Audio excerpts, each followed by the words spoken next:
Welcome to Compassionate Houston's Compassion Through the Arts and 10th Anniversary Celebration. I'm Pam Lewis, the Board Chair of Compassionate Houston, and on behalf of our entire board, I want to thank everyone who's helping make this evening possible. Those whose names you've already seen, everyone here tonight participating, all of those involved in the production, and all of you who have joined us as a community tonight. We have two aims for tonight's program. The first aim is to help all of us heal from the 15 challenging months we've spent and to help us reconnect with each other across our shared humanity. We plan to do this through the vision and the voices of artists who understand compassion and can extend it beyond its normal boundaries. Our second aim for the evening is to honor Rev Betty Adam, Compassionate Houston's founder, on this, our 10th anniversary. And so to begin, we have asked Betty if she will lead us in a meditation to help us center ourselves for the evening ahead. Betty? All right, let's gather together. Gather ourselves together in our chairs. Your feet should be on the ground and notice them. And then come up and notice the chair in which you're seated. We want to feel that this is an embodied meditation. Come up to your brain, to your head, the top of your head, noticing that we're connecting to our body. Close your eyes, and we will then notice the breath, the all-important breath, our lifeline. So now the first step that I want to take is to think of a compassionate person. And now you have a teacher sitting next to you, a teacher of compassion. And she has come now, or he has come, to this compassion through the arts. And any other time that you are stressed, sit down and take a minute or two and bring your companion in. Bring your compassion in and learn what he or she did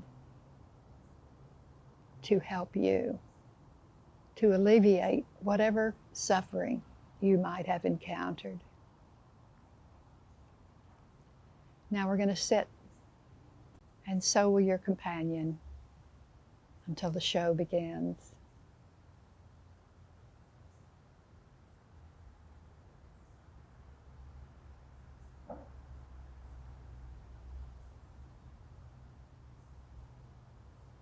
I think we're ready.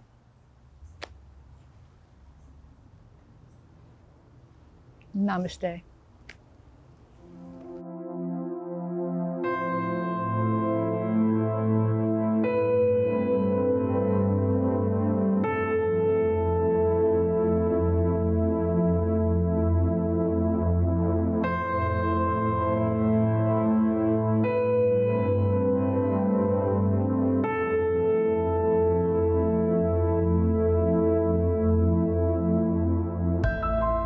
The principle of compassion lies at the heart of all religious, ethical, and spiritual traditions, calling us always to treat all others as we wish to be treated ourselves. Compassion impels us to work tirelessly to alleviate the suffering of our fellow creatures, to dethrone ourselves from the center of our world and put another there, and to honor the inviolable sanctity of every single human being, treating everybody without exception, with absolute justice, equity, and respect. It is also necessary in both public and private life to refrain consistently and emphatically from inflicting pain, to act or speak violently out of spite, chauvinism, or self-interest, to impoverish, exploit, or deny basic rights to anybody, and to incite hatred by denigrating others, even our enemies, is a denial of our common humanity. We acknowledge that we have failed to live compassionately and that some have even increased the sum of human misery in the name of religion.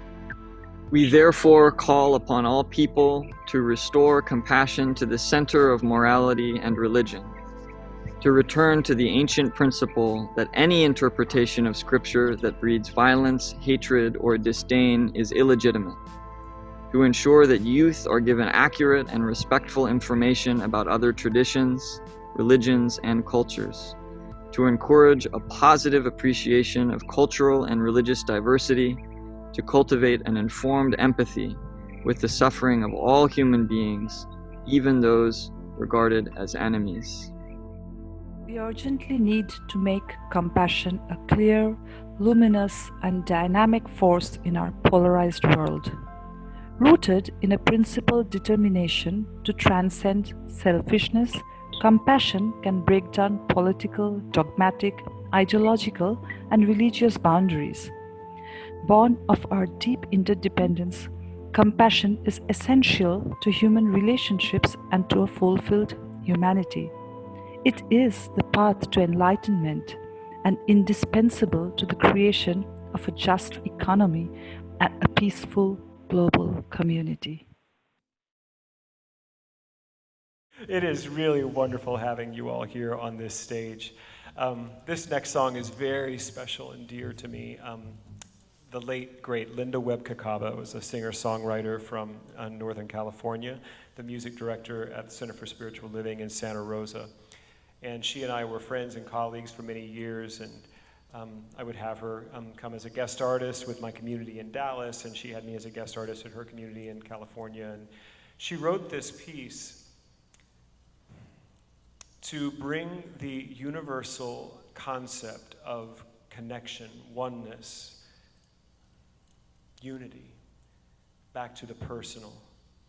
That there truly is one heart in the world, and it beats in each one of us. So Linda passed away just a few years ago, but I sing this song in her memory and in her honor. This is called Heart of the World.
sings through me now.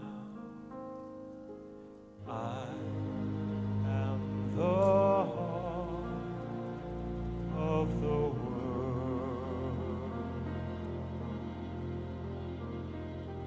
I am the heart of the world.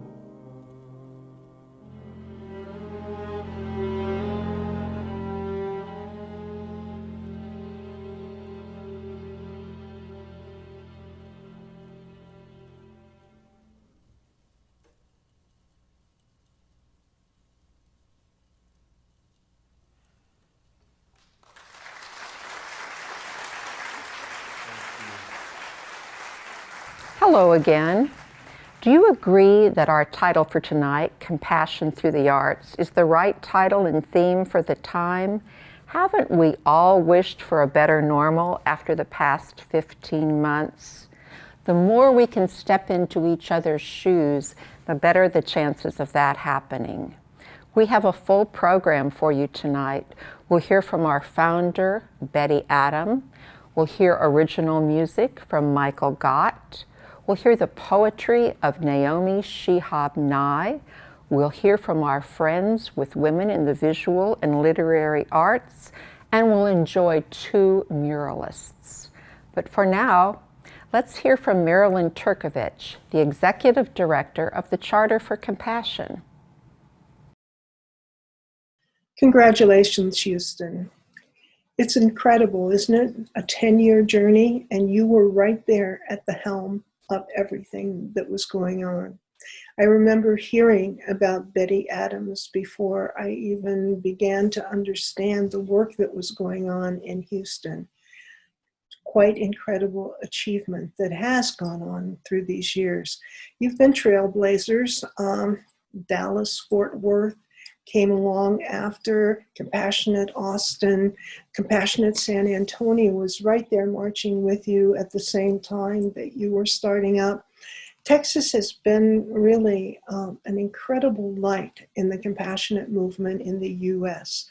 We're over 450 cities now, and it's because of the dedication and commitment of people like yourselves that are bringing great changes in the world. Everything starts out small, doesn't it? And we have our ups and downs, but the incredible work that is being done, both in your state, your community, and the world, is really a tribute to people who know that compassion, as Karen Armstrong said, is really the only way that we can move forward to bring about peace and survival in the global community. I hope you have a great gala, and you're invited to our gala, which will be in November. Looking forward to you coming, and I wish you the best with the years ahead. Thank you. Our first artists are from WIVLA. Here's their president, Melody Locke.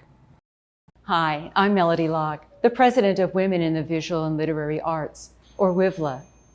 Organized in 1994, the mission of WIVLA is to provide an inspiring forum for women to explore and advance their creative development, to promote their work in the marketplace, and to infuse the community with their spirit of cooperation and invention. Every other year, our literary and visual members form partnerships to collaborate on a specific theme. In 2020, we partnered with Holocaust Museum Houston on the theme of compassion. We were thrilled when you shared our exhibition on the Compassionate Houston website and are honored that you chose to have us participate in Compassion Through the Arts by sharing the works from 3 of our collaboration teams. My name is Sharon Bippus. And my name is Regina Vitolo. Our piece is called The Blessing of the Hands, and it was a true collaborative piece where we both worked on the poem and the artwork together. This was a continuation of our first collaboration 2 years ago, where we explored our ancestral immigration stories and the idea of geographical borders as a social construct. When we think of compassion in the arts, we think of transformation. And of using the power of art to shift paradigms, we think of raising awareness, of creating empathy, of initiating change, of weaving together our voices, our languages, and our cultures. The hamsa in our piece represents protection. The Sacred Heart is a prevalent symbol in Mexican folk art and religious art. Traditionally, it represents God's passionate love for humankind. These symbols are both religious in origin, but they are also universal symbols for hope and compassion. With our piece, we wanted to challenge people to think about the lines that connect us instead of the lines that divide us. And now we'll share an excerpt from our poem. A blessing of the hands. May my hands offer kindness to those who know only cruelty. May my hands offer healing to those who are in pain. Aquí nuestra compasión descansa en nuestras manos. I offer you my hands, my shoulders, pillars to raise you up. Mayor que las palabras y la justicia. Yo uso mi vida para tu vida. May my hands offer solace to those who are in distress. May my hands offer softness to those who have known only hardship. May the thread of humanity always connect my hands to my heart. May it keep me humble. May it keep me strong. Aquí vive nuestra humanidad en nuestras manos. Cages and walls cannot sever the thread that tethers you to me. Somos hermanos y hermanas por el corazón de la humanidad. May I be blessed, and may I share that blessing with others. Aquí en nuestros corazones, la humanidad próspera, una bendición de las manos.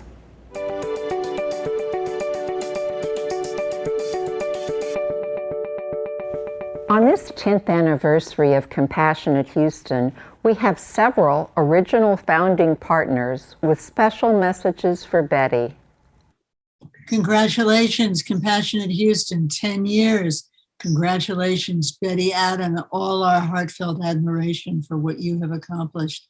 Ann Klein, Harvey Aronson, Dawn Mountain, we send our love and prayers for continuity. We are so happy with what's happening with Compassionate Houston. We're so in admiration of everything that Betty has done to create and support this organization. May it continue. May you continue. Thank you. Congratulations, Betty and Compassionate Houston. I cannot believe it's already been 10 years. I remember, Betty, your enthusiasm and the whole board then, and it was great to be part of it, of that inception. It's been great to continue seeing the development and all the great things that you do for the city of Houston. So congratulations on this 10th anniversary, and looking forward to continue seeing all the wonderful things you do for the city of Houston and to collaborating in it. Congratulations. To the Reverend Betty Adam, it's an honor to be part of this wonderful, wonderful celebration, and so glad that you are being honored for it. This is Rabbi Dan Gordon, and we were there a long time ago, but it doesn't feel so long ago. I remember so fondly those sessions at Rothko Chapel, where we just learned from each other about compassion, and then that exciting, dynamic, day-long retreat where we brought people together from all kinds of different walks, and now how it's become such a great institution, thanks to your leadership, your insight, and your dream. Keep living the dream, Betty. I love you. We'll be hearing from Betty soon. For now, let's hear from our second pair of Wivla artists.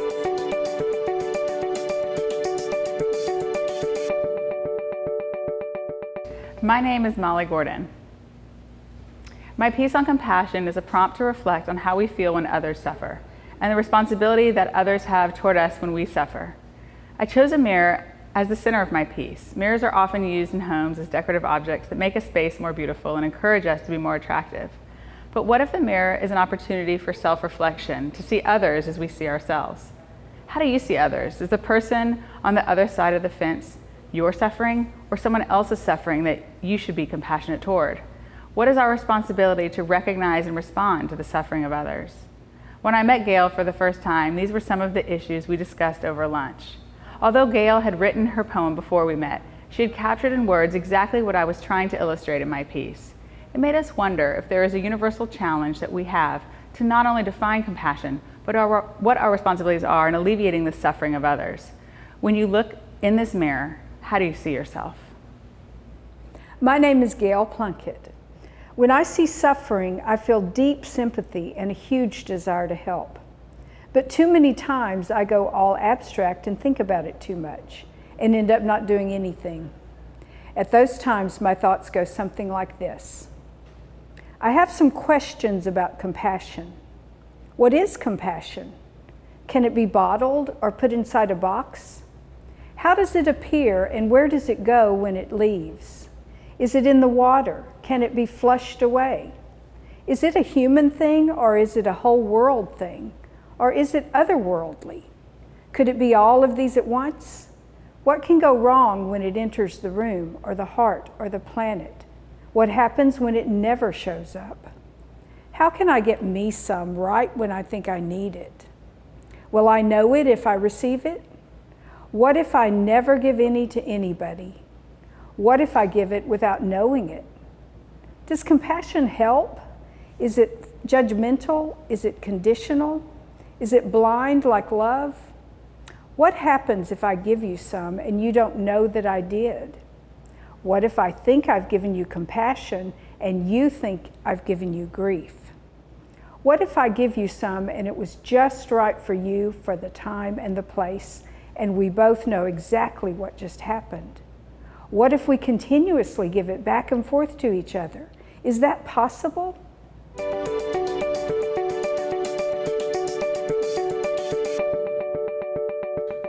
I'd like to introduce you to Naomi, Shihab, and I, our next artist, by reading a quote from one of her fellow artists, Edward Hirsch. She is one of our necessary poets of hopefulness. Naomi Shihab Nye is the Young People's Poet Laureate. She's also the author or contributor to more than 30 books. If you'd like to know more about her, please visit our website. Hello, friends of Compassionate Houston. Thank you, Pam Lewis, for asking me to read 3 poems for your event. I'm very grateful for all the kind work you do. I'm Naomi Shihab Nye, speaking to you from San Antonio, and I'll read the poem Kindness first, which is an old poem of mine, went out into the world and took on its own life, made many friends on its own, because kindness is something we all need every day. Before you know what kindness really is, you must lose things, feel the future dissolve in a moment like salt in a weakened broth. What you held in your hand, what you counted and carefully saved, this must go so you know how desolate the landscape can be between the regions of kindness. How you ride and ride, thinking the bus will never stop. The passengers eating maize will stare out the window forever. Before you learn the tender gravity of kindness, you must travel where the Indian in a white poncho lies dead by the side of the road. You must see how this could be you. He too was someone who journeyed through that night with plans and the simple breath that kept him alive. Before you know kindness as the deepest thing inside, you must know sorrow as the other deepest thing. You must wake up with sorrow. You must speak to it till your voice catches the thread of all sorrows and you see the size of the cloth. Then it is only kindness that makes sense anymore. Only kindness that ties your shoes and sends you out into the day to gaze at bread. Only kindness that raises its head from the crowd of the world to say, "It is I you have been looking for," and then goes with you everywhere, like a shadow or a friend.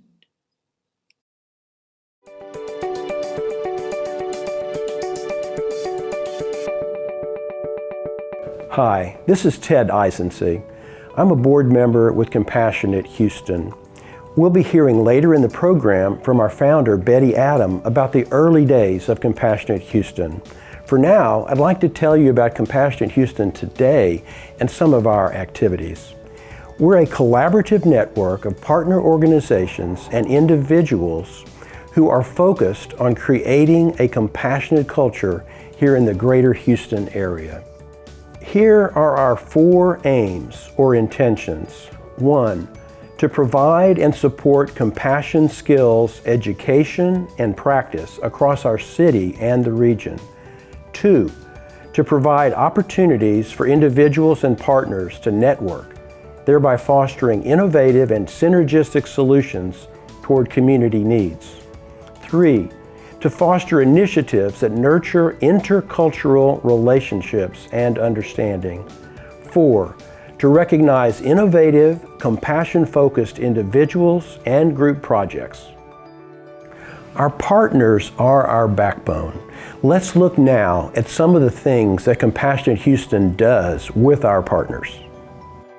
We hold events such as Compassion Week, which highlights workshops and celebrations of compassion during a week in October. Some years, we produce a Compassionate Festival, which gives the public an opportunity to meet us and our partners personally. We organize and record readings and discussion of the Charter for Compassion by our partners and others. We hold annual luncheons to bring in recognized leaders such as Dr. James Doty, Dr. Kristen Neff, and Dr. Jill Carroll to share insights and promote discussion of compassion. We've honored local innovative compassion leaders as well. We hold Compassionate Integrity Training, or CIT, which is offered in conjunction with our partner, the Young Center. We help publicize our partners' events and join in them as we can. We've participated in walks, for example, for the Eternal Gandhi Museum and for the National Alliance on Mental Illness, known as NAMI. During the pandemic, we raised $10,000 to help Houstonians with rent, utilities, and food. Going forward, we'll run book discussion groups aimed at promoting intercultural connections. We also plan a return to our annual luncheons. This August, we look forward to being featured as the spotlighted city by the Charter for Compassion. We'll be sharing our journey here in Houston as a compassionate city with other compassionate cities around the world. We have an incredible working board, and I want to thank all who have worked and contributed as board members over the past 10 years. Let's hear now from one of our board members, Ali Valiani, about why he joined the board and why he continues to serve. On behalf of Compassionate Houston's board, Betty, I want to express our deep appreciation for your leadership that gave each of us the chance to work, teach, and advocate on behalf of your compassionate vision for Houston and beyond. When I attended my first Compassionate Houston meeting 5 or 6 years ago, I had never met such a diverse group of people working towards a common goal, and I was completely enamored with your vision to promote this truly important value in our very own Houston, the most diverse city in the United States. It has been an honor and a privilege to serve and work alongside Betty and so many other talented individuals executing this vision for a compassionate Houston. Thank you. With this event tonight, Compassionate Houston is launching a grant to recognize and encourage artists who promote compassion in the greater Houston area. We're forming a committee to help us select the artists who will receive such a grant. One example of artists spreading compassion is that of the Young Kind Cards team from Bel Air.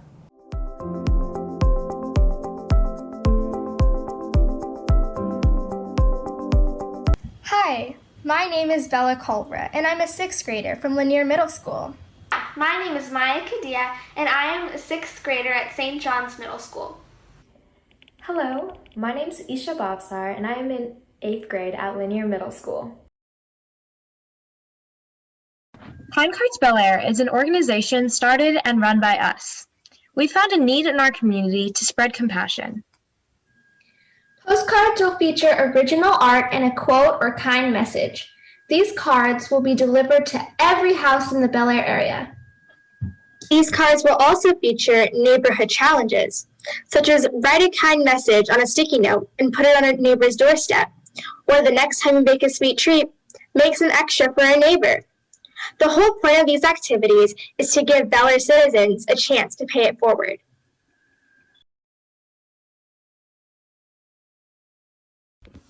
I wanted to start Kind Cards because I love writing cards and wanted to involve my community in some way. I wanted to be a part of Kind Cards because it was a mixture of two of my favorite hobbies, creativity and kindness. I was enthusiastic about Kind Cards because I thought it was a great way to help bring everyone together, especially during this challenging pandemic, and share messages of kindness and positivity to add a smile or a little brightness to someone's day. We appreciate Compassionate Houston's interest in supporting us. We wish you all a very happy 10th anniversary. We're so happy to be part of Compassion in the Arts. Thank you, Compassionate Houston. Their initiative impressed us and influenced our grant idea. They use art and quotes in greeting cards to spread compassion in a community. They're creating a template for others to use to spread even more compassion. Will you help us spread compassion in the greater Houston area by contributing to our fund for local artists? We will keep you informed about the progress of this initiative. And now, back to our artists.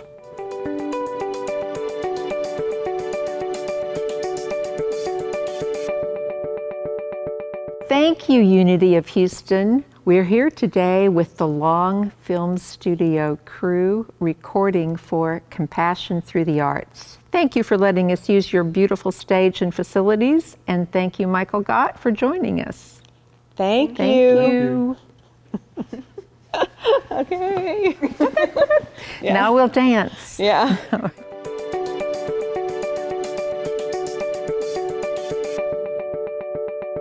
And now let's hear from Naomi Shihab Nye with her second poem, Gate A4. This poem is responsible for propelling me onto the path of compassion. Naomi's vision of the shared world in this poem came alive for me.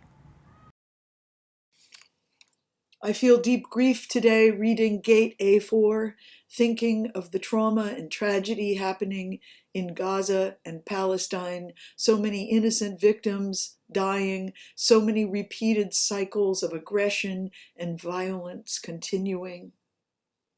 But this was a better day. Gate A4. Wandering around the Albuquerque airport terminal, after learning my flight had been detained 4 hours, I heard an announcement. If anyone in the vicinity of Gate A4 understands any Arabic, please come to the gate immediately. Well, one pauses these days. Gate A4 was my own gate. I went there. An older woman in full traditional Palestinian embroidered dress, just like my grandma wore, was crumpled to the floor wailing. "Help," said the flight agent. "Talk to her. What is her problem? We told her the flight was going to be late, and she did this." I stooped to put my arm around the woman and spoke haltingly. "Shu dawa, shu biddik habibti, stenni shway, min fadlik, shu bitsawi."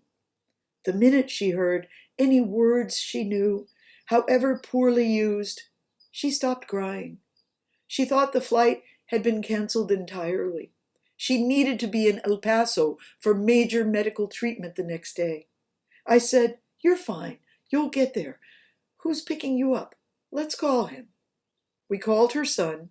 I spoke with him in English, saying I would stay with his mother till we got on the plane. She talked to him. Then we called her other sons, just for fun. Then we called my dad, and he and she spoke for a while in Arabic and found out, of course, they had 10 shared friends.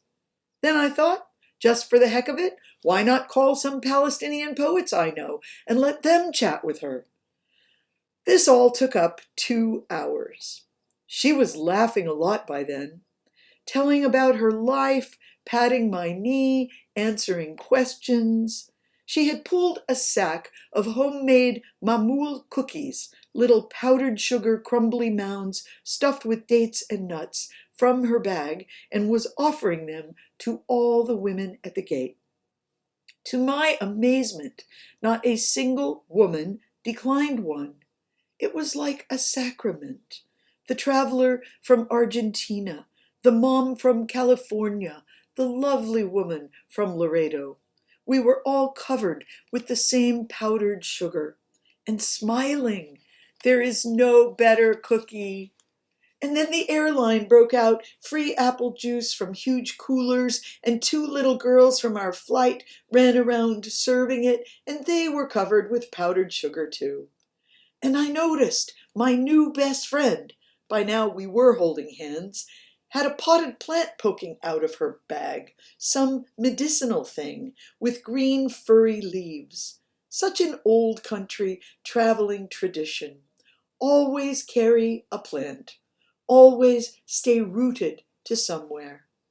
And I looked around that gate of late and weary ones and thought, this is the world I want to live in, the shared world. Not a single person in that gate, once the crying of confusion stopped, seemed apprehensive about any other person. They took the cookies. I wanted to hug all those other women too. This can still happen anywhere. Not everything is lost.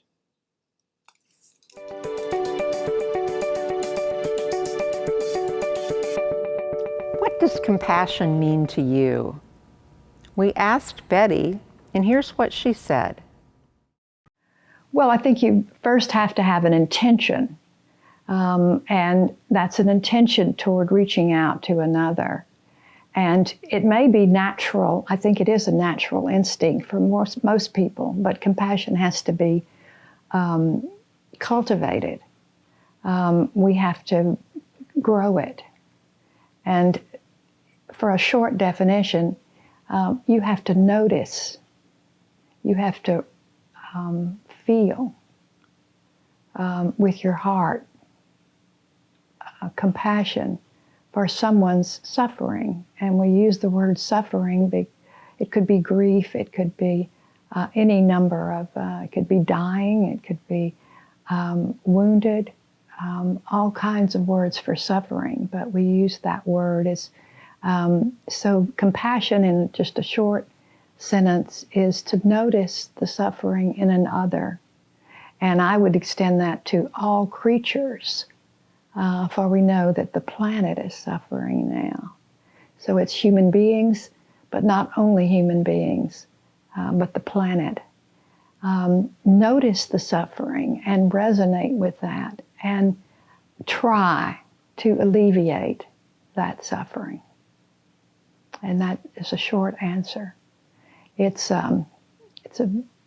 We all have that capacity, but we need to grow it. And that's why the Dalai Lama and Bishop Tutu had Seeds of Compassion conference. We have a seed for that compassion.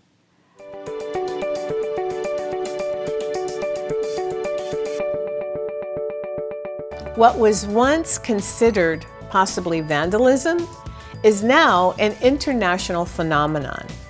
Murals are all over the world. It's a way to express, reflect, and remember. It's a part of our culture. Here in Houston, you can find many commissioned murals from street artists who use their work to celebrate their culture, express complex emotions, and capture social change. Our first muralist is Houston's own Daniel Ngilu, the creator of the George Floyd mural in Graffiti Park, who has painted roughly 100 murals in Houston, including projects at the Houston Skate Park and diverse works. Well known internationally, he is shown in Europe, Mexico, and Central and South America.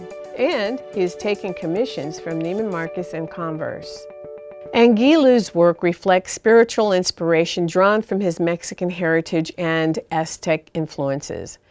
His art is informed by travels to Africa, Asia, and Central America to study the culture and pre-colonial art of those regions.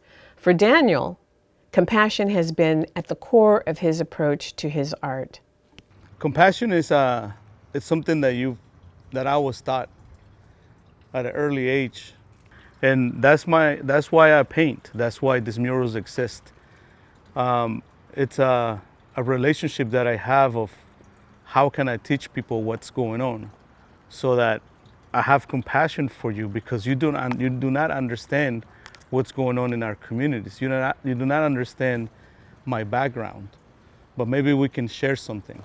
Maybe in this space that you are almost forced to look at, you have to see it, you have to question it. So compassion is really, my understanding of it is teaching opportunities. You know, it's not just giving something to someone that's in need. I think we're all in need of learn. We're all in need of sharing and having this opportunity to grow together. That's what compassion means to me. Originally from France, our next artist migrated to Houston in 2000 to launch his highly successful mural company, Eiffel Art Murals and Designs. He is best known by his street name, Mr. D, 1987, and is influenced by American pop art and the early graffiti movement of the 60s, 70s, and 80s. Mr. D's signature style, dubbed Canpressionism, is a neo-impressionist style primarily done with spray paint and street art techniques. He has been known to express his style by painting on canvas, cars, pianos, and everything in between. You can see one of his latest works, a high-profile collaboration with Cirque du Soleil in Midtown next to the popular night spot Little Woodrow's. Hey, Compassion Houston, this is Sebastian, artist Mr. D. I'm a street artist here in Houston. We're standing in front of the Alegria mural. This was commissioned by Cirque du Soleil. I'm sure a lot of people know Cirque du Soleil. And the idea was to bring, Alegria means joy in Spanish, and that was also the name of the show, but to leave a gift in the streets of Houston because we've noticed that art brings people together, brings compassion, starts conversation. It's a very positive thing for the community. The feather behind me, so there's a concept from the dark to the light, which is the concept of their show, and that touches on the difficulties that we all experience in life. So, you know, the symbolic of the feather, it's our journey, and it's this whole navigating life really, and helping each other doing so. Come visit the wall, Midtown Houston, and thanks for listening.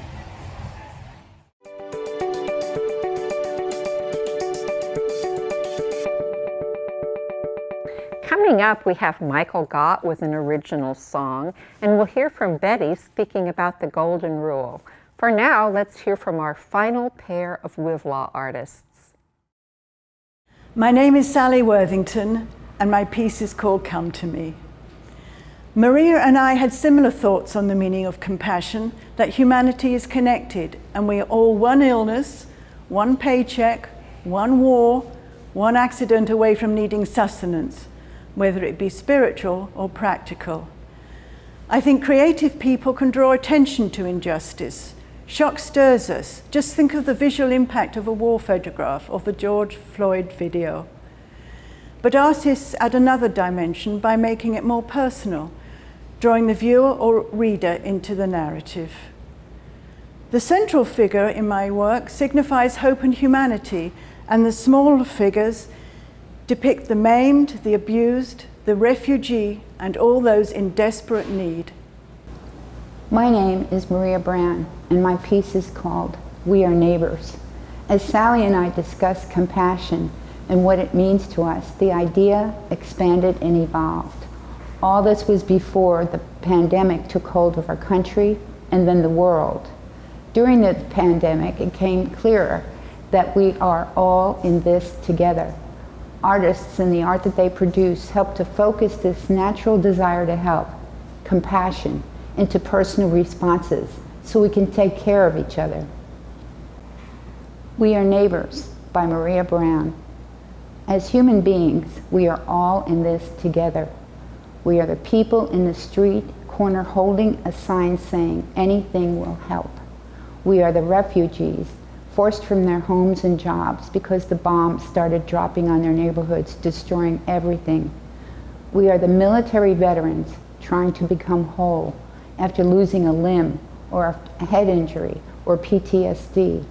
We are the old high school friend unexpectedly found sleeping under the overpass, and we stop to make sure it's him. We are the addicts that become hooked after surgery or an injury, or when the fun drugs used in high school or college refuse to let us go.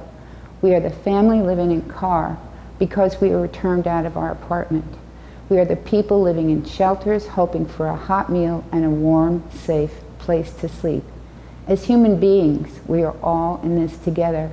What affects one of us anywhere affects everyone everywhere. We have so much more in common than we think what may divide us. We are all human beings, no matter our race, ethnicity, or how much money we have. I am you. I am your neighbor. We need to care for one another.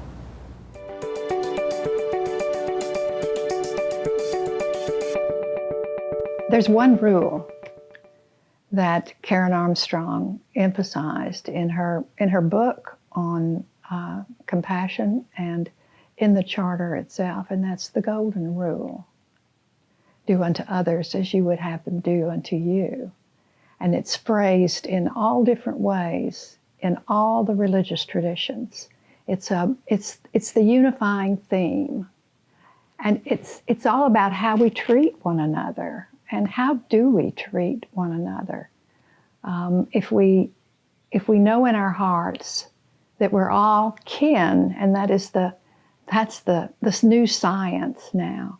We're all kin. We have the same histories genetically. We have the same histories in science.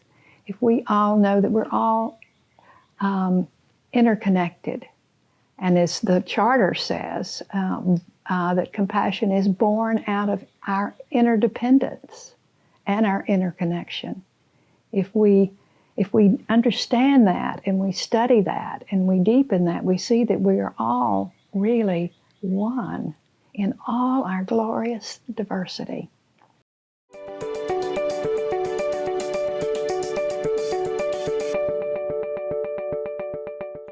All three of the pieces I'm reading are contained in my newest book called Everything Comes Next, Collected and New Poems with Beautiful Art by Rafael Lopez, and it's just out this year, 2021, from Green Willow HarperCollins. And lastly, an observational poem. This poem started out longer, ended up shorter, was simply something I saw on my own street in old downtown San Antonio. Shoulders. A man crosses the street in rain, stepping gently, looking 2 times north and south, because his son is asleep on his shoulder. No car must splash him. No car drive too near to his shadow. This man carries the world's most sensitive cargo, but he's not marked. Nowhere does his jacket say, fragile, handle with care. His ear fills up with breathing. He hears the hum of a boy's dream deep inside him. We're not going to be able to live in this world if we're not willing to do what he's doing with one another. The road will only be wide. The rain will never stop falling.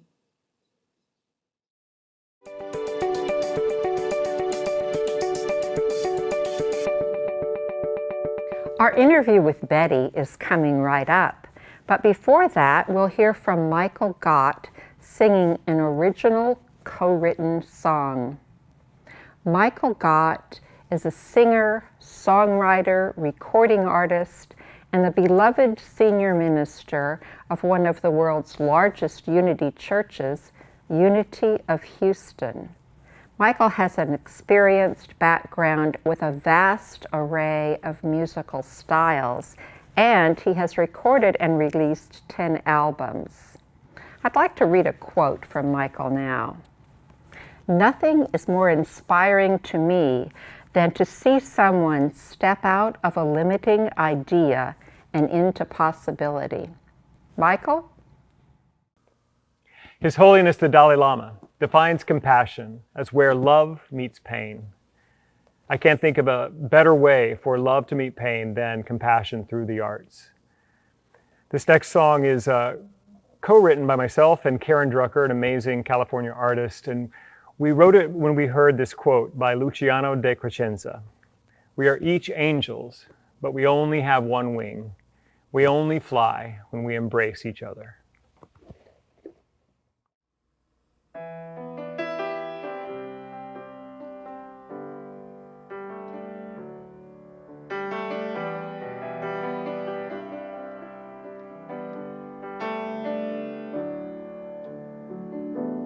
Did you know there are angels in our midst?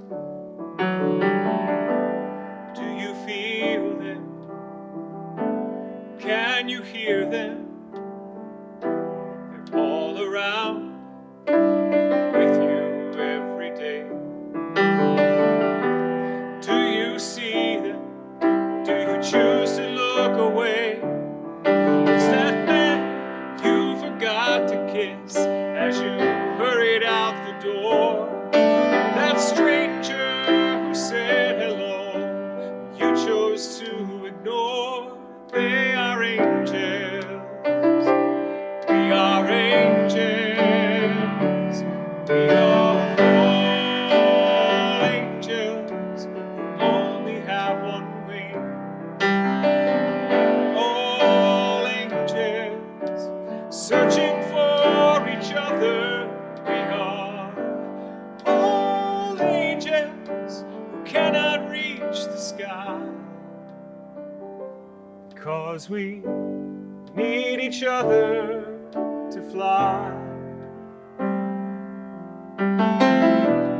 Life gets busy, the days go by so fast. Rush through our hurried lives, never make a moment last. But if I stop and take the time to look around and see, there are sweet angels smiling back at me.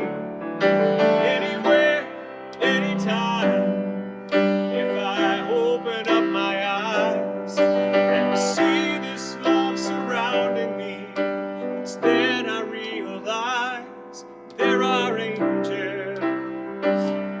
We are angels. We are all angels who only have one wing. All angels searching for each other. We are all angels who cannot reach the sky, because we need each other to fly.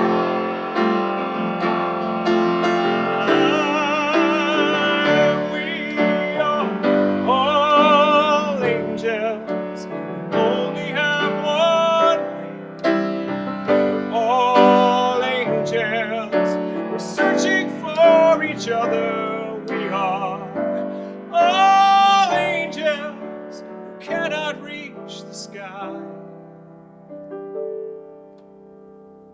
because we need each other to fly.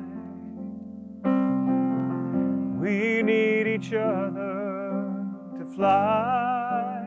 Yes, we do. We need each other to fly. We need each other.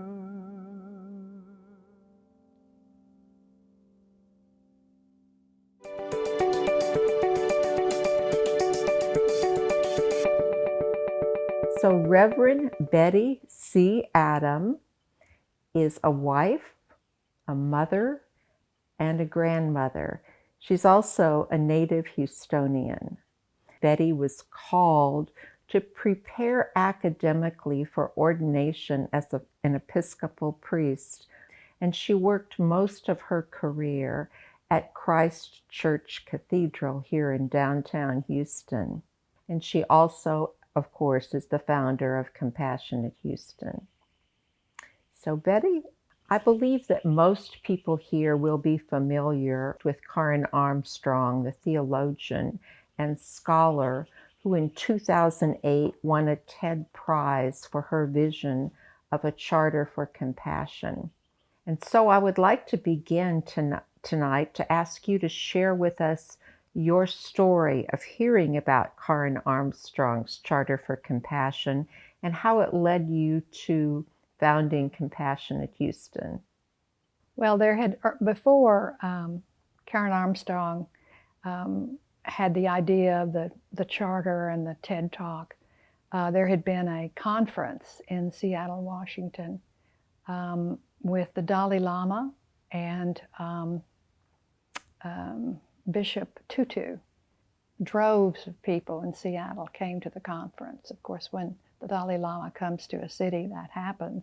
And Bishop Tutu also. So the combination was magic. And after that, Seattle sort of became the home of compassionate cities. And it was the first compassionate city.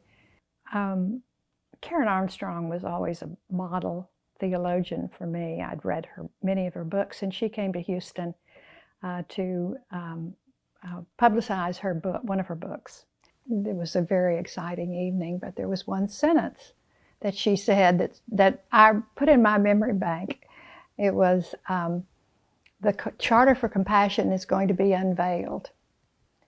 And I thought, that is very unusual. What is the Charter for Compassion?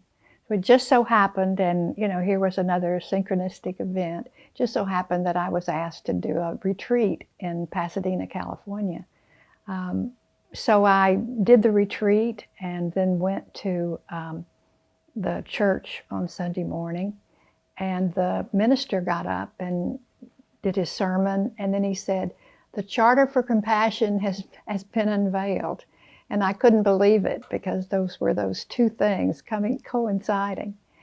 So I came home, and on the airplane coming back, I thought, Houston is not aware of this. And so I think that that's what I'm called to do, is to make people more aware in Houston of the Charter for Compassion.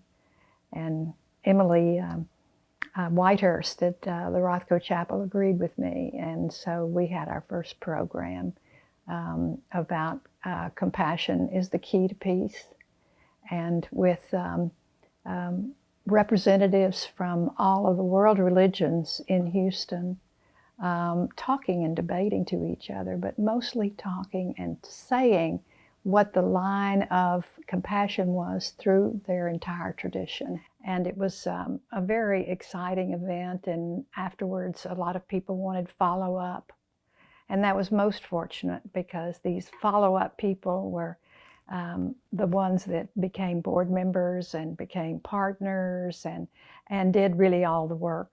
And I was just, it just sort of spontaneously happened. So I gathered some 150 partners at the time. It went viral, and at that time that was sort of a new word, viral. And that's how it all began.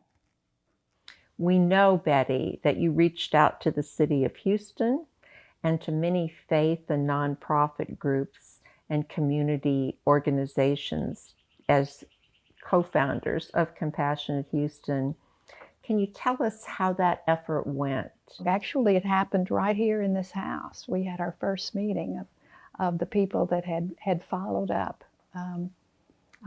or wanted to follow up. There were wonderful people from all over Greater Houston that were living compassionately themselves. And so they resonated with this charter, and they wanted most of all to reach out and have this become a characteristic when the city described itself as being a compassionate city. And that was really the vision, was to form a network of all the compassionate organizations in Houston, and there were 15,000 at that time. We have a short YouTube to look at, made in June of 2011, just almost exactly 10 years ago, where you introduced the Charter for Compassion and Compassionate Houston to the City of Houston. We are a group of men and women who live all over Greater Houston in the north, the south, east, and west, and we have a vision. We have a vision for the enhancement and the enrichment of our life together in Greater Houston, and we want to tell you about it. We want to grow this compassionate city of ours. We want to cultivate a culture of compassion all over Greater Houston. Later that same year, Betty, in 2011, we have a beautiful photograph of you and Mayor Anise Parker together in a commemoration ceremony commemorating the World Trade Center bombing of 9/11 on its 10th anniversary. To honor those who lost their lives and those who so bravely served in the rescue. 126 organizations have joined us as partners in this effort. It's part of who Houstonians are. We, the people, are Compassionate Houston. Thank you.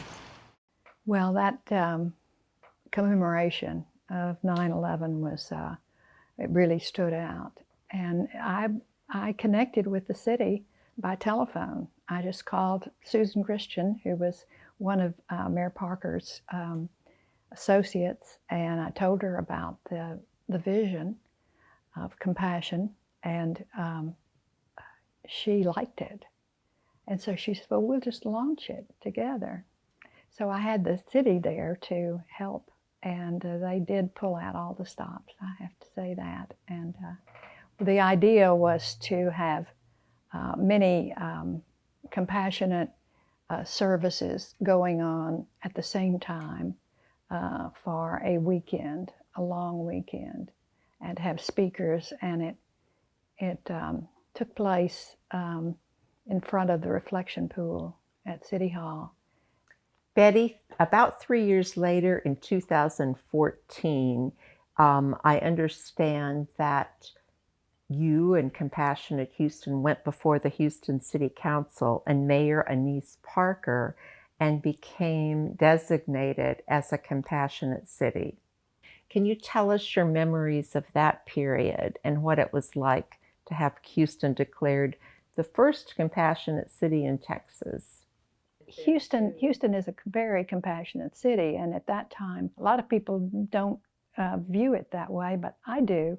There were 15,000 organizations that were dedicated to compassion, and did service projects, were able to notice suffering wherever it was in Houston and then try to alleviate it.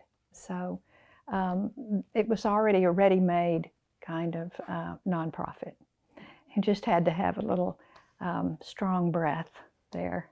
As we sit here on Compassionate Houston's 10th anniversary, tell us, what is your hope or your message for our board, for our network of partners, and for the city of Houston going forward? Well, my message is that we've become a more reflective people, and we've had time for more discernment about what is important in life. And what is important is, I think, to so many people now, is that their time here, however brief it is, should count for some work, some service, some outreach. We should connect ourselves and think about ideas that can help our city and the globe to alleviate suffering, and that's what compassion is all about. I think that people are going to be resonating with Compassionate Houston. After all, it's an advocacy organization for a value, for compassion. Betty, I share your hope and your message for Compassionate Houston, and I want to tell you on behalf of the board how much we appreciate you and how happy we are to be honoring you on our 10th anniversary. And I know that going forward, we'll be doing everything in our power to keep your vision going and to keep the path of compassion widening. And so, on behalf of the board and the City of Houston, I thank you. It's my blessing to be here. Thank you, Pam.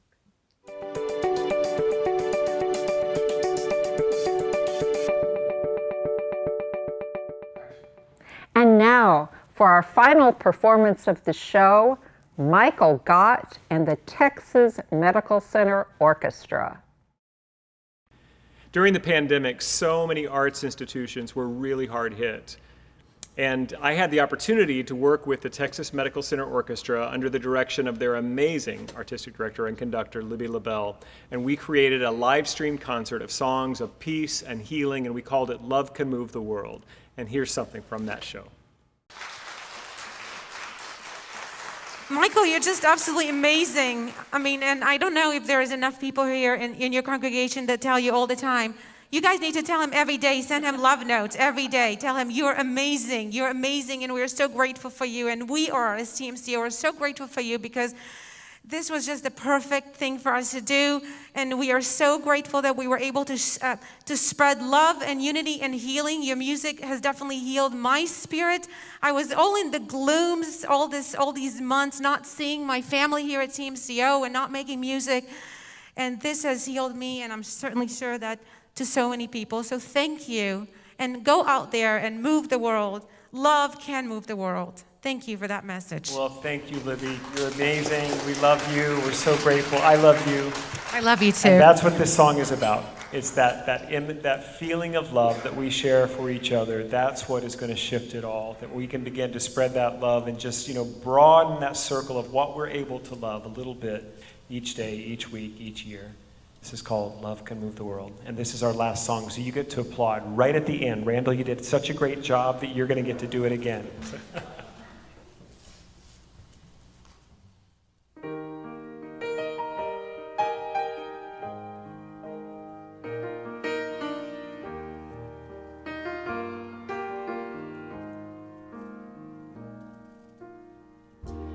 Look around. We got to do it again. Sorry, live stream audience. I started the second verse, and it's the first verse. Let's try that again.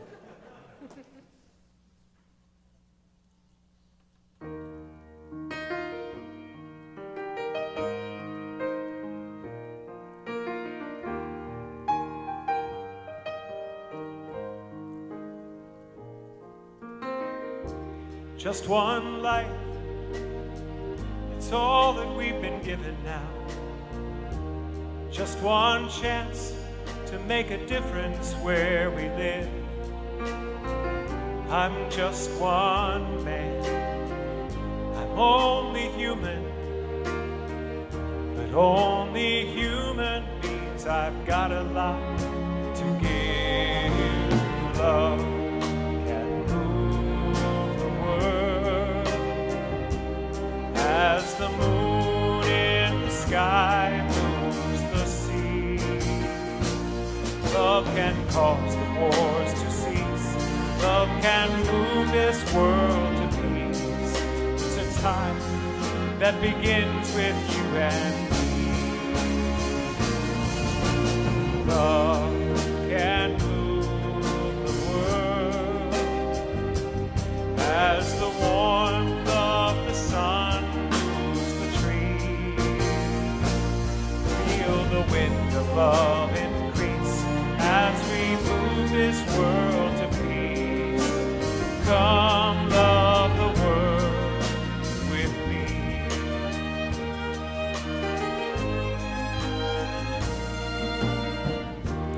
Look around. There's someone hurting near you. Look around. There may be something you can do. Look within you. Find your spirit to change this world. There's got will be a change in you. Love can move the world as the moon in the sky moves the sea. Love can cause the wars to cease. Love can move this world to peace. It's a tide that begins with you and me. Love can move the world as the warmth of the sun moves the trees. Feel the wind of love increase as we move this world to peace. Come love the world with me. Oh,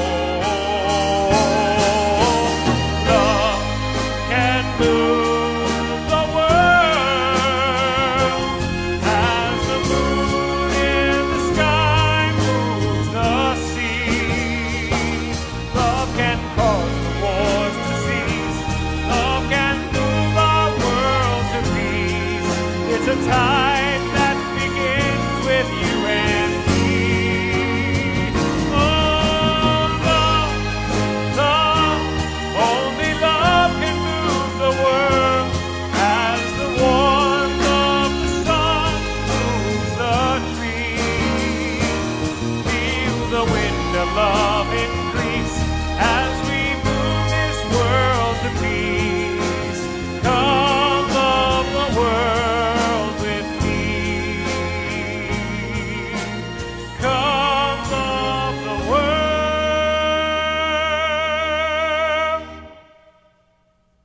with me.